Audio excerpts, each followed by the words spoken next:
ಎಲ್ಲರಿಗೂ ನಮಸ್ಕಾರ. ಇಂದು ಹುಬ್ಬಳ್ಳಿಯ ಮಂಗಳವಾರ ಪೇಟೆಯಲ್ಲಿರ್ತಕ್ಕಂತಹ ರುದ್ರಾಕ್ಷಿ ಮಠದ ಕುರಿತು ಕೆಲವೊಂದು ಮಾಹಿತಿಗಳನ್ನು ನಾನು ತಮ್ಮೆದುರಿಗೆ ಪ್ರಸ್ತುತಪಡಿಸಲಿದ್ದೇನೆ. ಈ ಮಠ ಸುಮಾರು 300 ವರ್ಷಗಳನ್ನು ಇತಿಹಾಸವನ್ನು ಹೊಂದಿರತಕ್ಕಂಥ ಒಂದು ಮಠ. ಈ ಒಂದು ಹುಬ್ಬಳ್ಳಿಯಲ್ಲಿ ಅನೇಕ ಮಠಗಳನ್ನು ನಾವು ನೋಡಬಹುದು.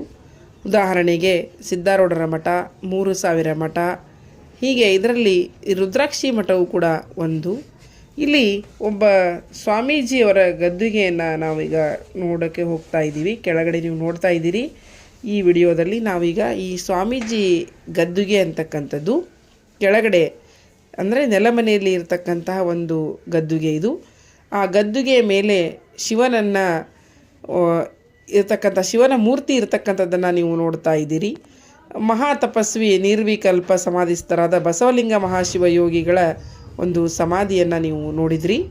ಹಾಗೆಯೇ ಹಲವಾರು ಮಠಾಧೀಶರು ಗದ್ದುಗೆಗಳು ಕೂಡ ಇಲ್ಲಿವೆ ಮತ್ತು ಮಠದಲ್ಲಿ ಅನೇಕ ಗದ್ದುಗೆಗಳಿರ್ತಕ್ಕಂಥದ್ದು ಹಾಗೂ ಈ ಮಠ ಒಂದು ವೈಶಿಷ್ಟ್ಯವಾಗಿರ್ತಕ್ಕಂಥ ಮಠವೇ ಎಂದು ಹೇಳಬಹುದು.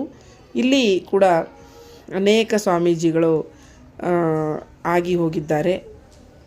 ಧನ್ಯವಾದಗಳು.